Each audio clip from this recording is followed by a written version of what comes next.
59,62 di Bedon, migliore il 59,54 di Gerardin, che è il miglior tempo nuotato fino ad ora. Mancano due batterie della quarta, quell'erba Petras, Veller, San Giorgio, Errante, Vendrame, Toniolo, Piferi. Della prossima, la quinta, Luca Schiavoni in 1, Paolo Motosic in 2, Matteo Marcatti in 3, Nicola Bragagna in 4, Zeno Tecchiolli in 5, Federico Baggio in 6, in 7 Marco Deano, Alessandro Erroi in 8.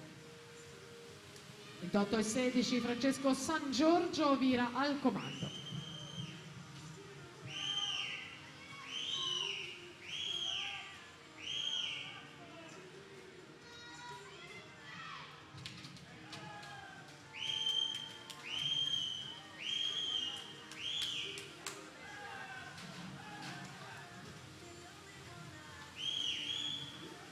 Siamo alle battute finali, 1-0-1-0-5, Francesco San Giorgio su Errante Parrino e Veller.